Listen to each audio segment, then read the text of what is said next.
Local is Global, an analysis of rooted cosmopolitanism. Let me begin by giving a brief history of the term. In the 4th century BCE, the Cynics were credited with creating the term. Diogenes famously said, "I am a citizen of the world." This idea was passed on to the Stoics and later Marcus Aurelius, who wrote about it extensively. Later, in the 17th and 18th century AD, during the Enlightenment, the idea of cosmopolitanism regained popularity.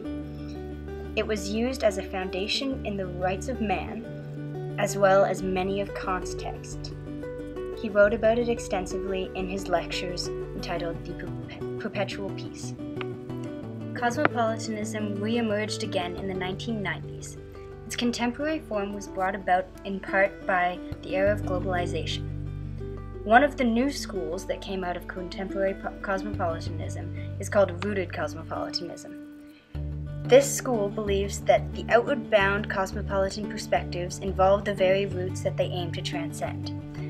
Essentially, it is a rejection of the idea of global governance and an acceptance of the idea that roots are important. There are 3 ways that cosmopolitanism can be rooted. The first is through a general state, which is more of a community rather than a nation-state. The second focuses on particular nations, for example, the nation-state, and the third is more of an embedded, fluid concept, which goes beyond both community and nation-state. For the purposes of this, I will focus on the particular nations, for example, countries that we live in today. There are many scholars who believe in the importance of nation-states, for example, Hobbes, Rawls, and Kimlicka. One of the arguments for nation-states is that they create a sense of citizenship and of political obligation. David Miller discusses this extensively when he talks about Republican cosmopolitanism. Despite the arguments for the importance of the nation-state, there are many scholars who argue against it. These arguments can be divided into 2 sections. The first regards special obligations, and the second is regarding distance. Special obligations are obligations that are given to certain people over other people. This goes against the idea of moral cosmopolitanism, which is that all people have equal moral worth. So, if some people, for example family members and friends, are given special obligations, then this negates the idea of moral cosmopolitanism. David Miller came up with 3 ways to test whether special obligations are valid. The first is if the special obligations have intrinsic value. The second is if the duties that come from the special obligations are essential to the relationship. And the third is whether the relationship is based on justice. Essentially, special relationships can be justified if they meet with these 3 conditions, in which case they are not considered detrimental to cosmopolitanism.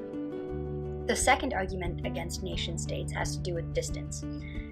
Gillian Brock wrote an article entitled "Does Obligation Diminish with Distance?", in which she outlines reasons why it doesn't make sense to have specific obligations towards members of our country versus obligations to members of other communities in other parts of the world.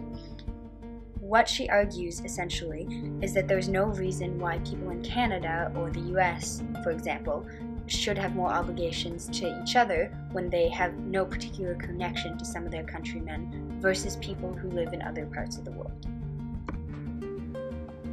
Going back to how this relates to rooted cosmopolitanism, there are different conceptions of rooted cosmopolitanism. For example, there is a weaker version and a stronger version. For the purpose of this, I'll focus on the strongest version, which essentially says that rooted affiliations are the source of cosmopolitanism. To illustrate this better, I'll use the example of the Good Samaritan. The parable of the Good Samaritan is from the Bible. It is the story of a man who lies dying on the road, but no one stops to help him out. Finally, a Samaritan comes along and helps him. He is the only one of all the people to pass by who helped him. Why the story is so remarkable is because the Samaritan helped the man despite having no affiliation with him at all. Because of this, we applaud the Samaritan, saying that he is selfless and generous. In her work, Alison Brisk argues that rooted cosmopolitanism is possible because there are countries who act as Good Samaritans.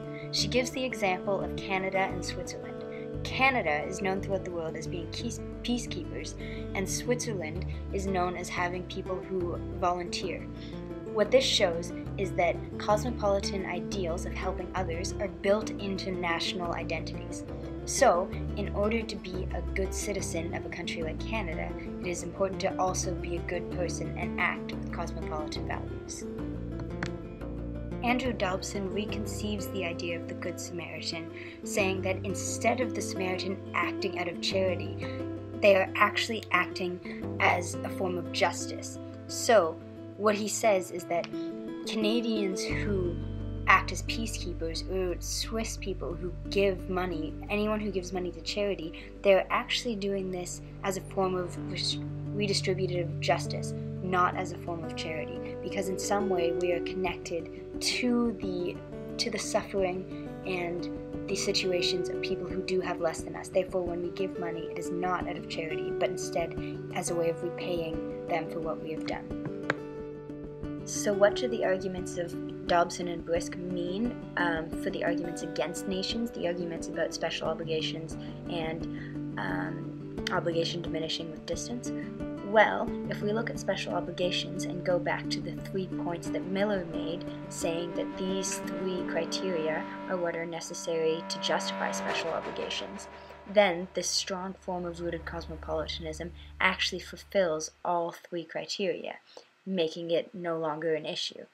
Then, if we look at the issue of distance, it turns out that if cosmopolitanism is part of national identity, there will be no worry about obligation diminishing with distance because a sense of moral cosmopolitanism will be applied in each nation. These are just some of my thoughts on this topic. What do you think?